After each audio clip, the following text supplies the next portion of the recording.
Okay guys, I often get asked this question about my son's Golf 5 GTI. You want to know how much did it cost and what have I spent on it to repair it?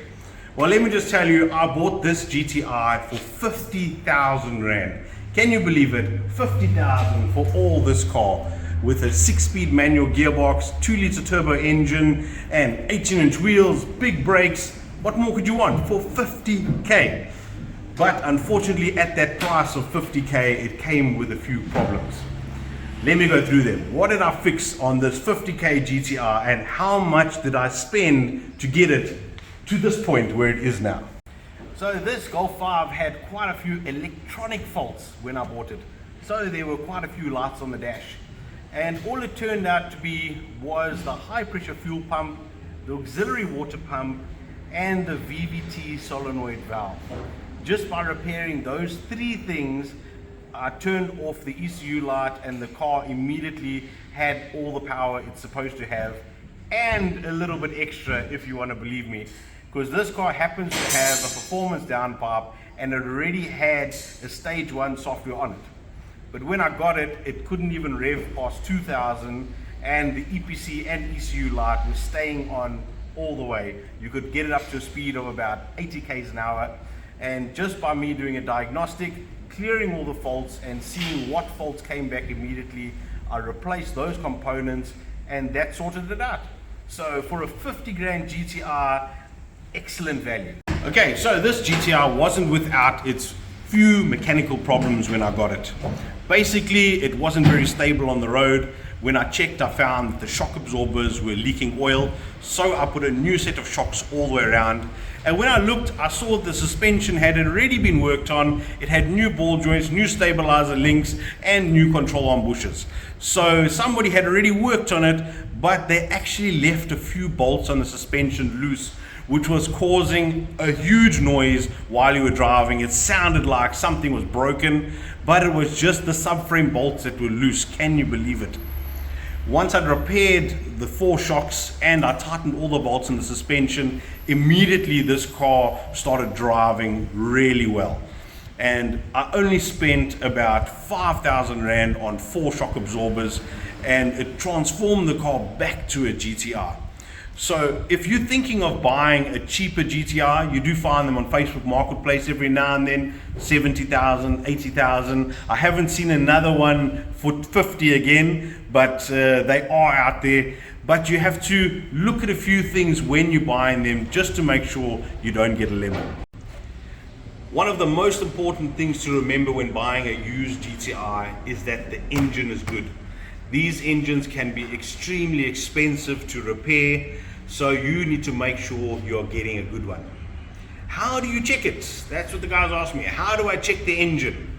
Well, it's not too difficult if you just use your ears and your eyes. Basically, you can listen to how it starts. On first cold start, you need to listen for any abnormal rumbling sounds that only last for 1 or 2 seconds as you start the car. That's usually a good indication that there might be some wear inside the engine.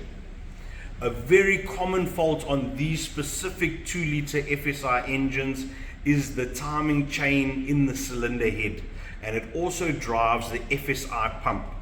There happens to be a steel shim that goes in between the camshaft and the high pressure pump. It's very common for that shim to be worn right through and it actually damages the FSI pump.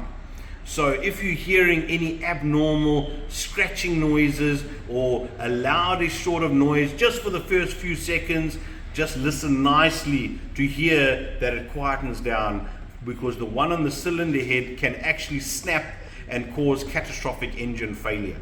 Another important thing to consider on any GTI that you're buying secondhand is the gearbox. There is a manual version and a DSG version, both of which are exceptional gearboxes. The Mark V platform paved the way with the best DSG gearbox, I think, in all the cars out there. But it does have a few failures.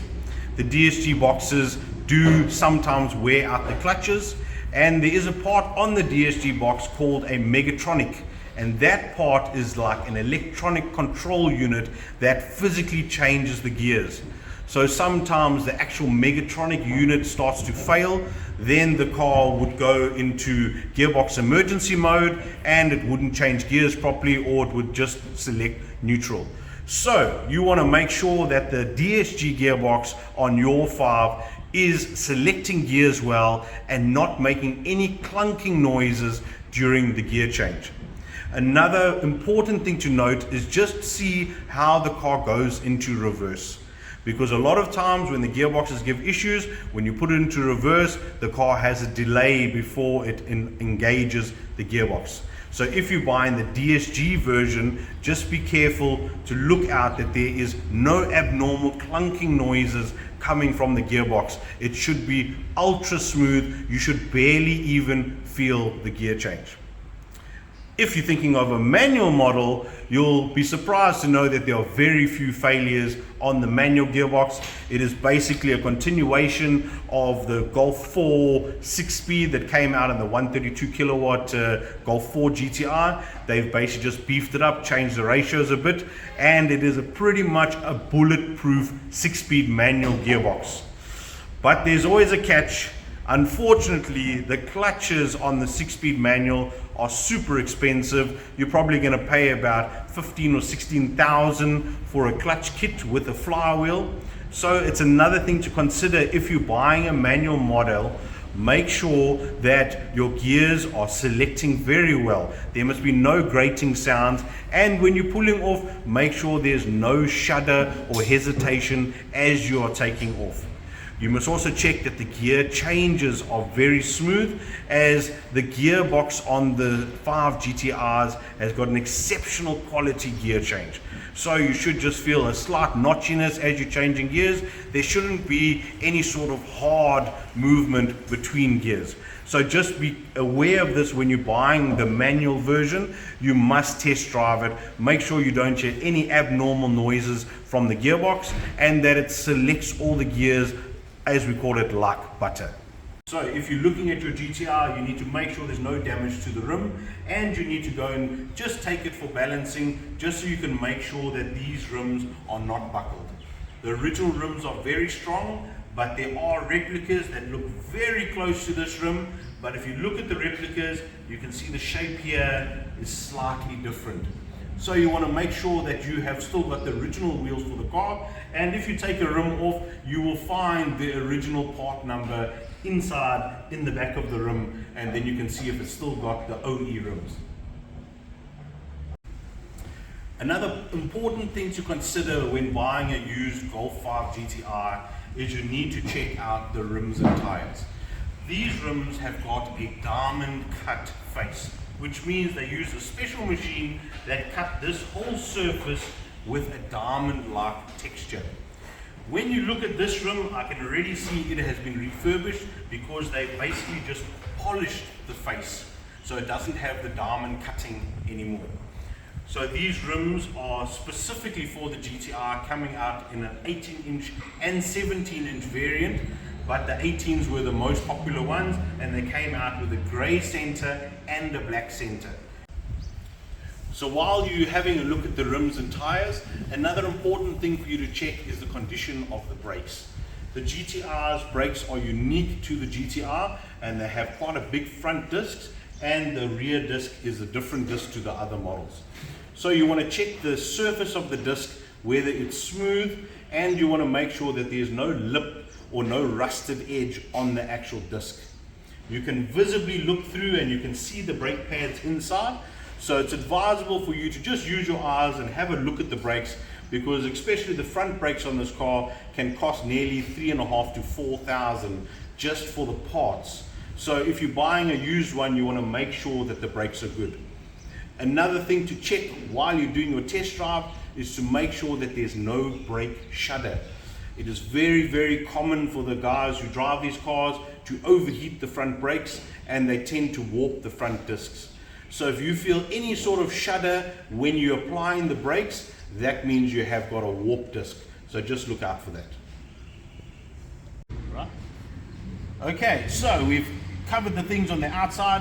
What you want to look for on the inside of your GTI is to make sure that the interior panels are all aligned and none of the material is coming off on the hood liner. It is very common for the hood liners to hang down, and a lot of times the material has been replaced. You can usually look at this side panel and look at the roof liner, and you'll see there will be a difference in the material if it's been changed. Some of the upholstery guys have got this almost exact material, but you'll generally have a shade difference because these original panels might be a bit faded. So the hood liner is one of those things. It is a bit of a specialist part to repair, as it takes a bit of skill to take it out without damaging it. So don't try it by yourself, rather let an upholsterer have a look at it for you. Another thing to consider when you're buying a Golf 5 GTI is that all the interior controls work. A lot of these cars came out with climate control, and they have had failures of the climate control panel. So you want to make sure that the fan is working on all the speeds and that the air conditioner is blowing cold. Right, another thing you want to have a look at is all the interior little plastic trims. A lot of these vents will be damaged as the cars are old, and luckily some of these things are still available online. I managed to get this whole top piece here on AliExpress. It only cost about 1,200 Rand shipped from China, and when it got here, it's actually a genuine part. So you want to make sure that all your little plastic trims, nothing is damaged, that all your little vents are working, and then at the same time check all your interior controls. Make sure your steering controls are working, and make sure that all of your controls, your heated seats, etc., are all working. You also want to take this time to make sure that you test the sunroof. The sunroofs on these cars are not common for failure, but if they do fail, they can be very expensive to repair. So just take that into consideration when you're looking at a used GTI. Make sure all your interior controls are working. So another important thing you want to make sure when you're buying a used Golf 5 GTI is you need to check the service history.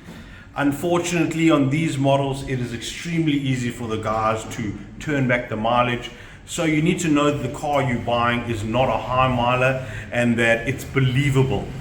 Obviously, a car like this, a car that is 20 years old, should have 100,000+ kilometers on it. If you've got a car that is extremely low mileage, you'd need to verify service history, which means a car like this should have had a service annually. So every year it should have had a service, a stamp, an invoice. If the person you're buying it from can't produce invoices or a service book that is stamped with all the stamps necessary to maintain the vehicle annually, then you know the history might be a bit dodgy.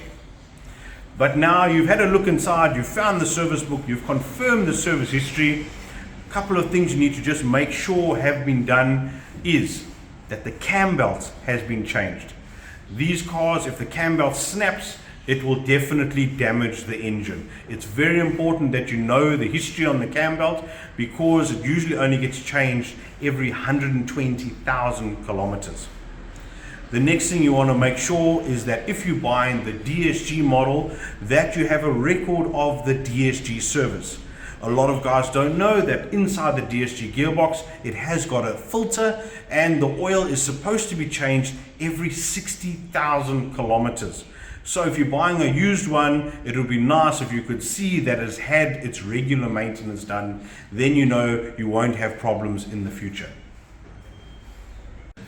Okay, one of the last things that you need to check when you're buying a used GTI is to make sure that it has the original Mari Biscuit spare wheel, that all the tools are in the boot, and it has its special lock nut. I know quite a few people who have bought a second-hand car, and the first time they have a flat tire realize they don't have a lock nut to take off the wheels. So it's important that you open the boot, lift the flap, check the spare wheel, check the tools, because a lot of the things are not available, and if you get stuck with a flat wheel, the cost of repairing or removing a lock nut is going to be a lot more than just taking your car to the agents and letting them use the master set to take out the old lock nuts. Then at least you can buy a new set and then you know you have a key. It's very important. I can't tell you how many times I've had people who've come with the cars like this who don't have a lock nut asking for a key. Unfortunately, there is usually many different types of keys for these cars, so two cars won't necessarily have the same key. But luckily, I do know for a fact Volkswagen keeps the master set. They normally charge about 500 or 600 Rand and they will remove them for you. And a new set is only about 1,300 from the agents. Okay, so thank you so much for tuning into my channel. If you've got anything to add, why don't you hit me up in the comments? And if you haven't already, how's about to hit that subscribe button? That helps me to grow the channel. And if you have any information that you need, you can hit me up on my WhatsApp on 066 563 5083. Red line out.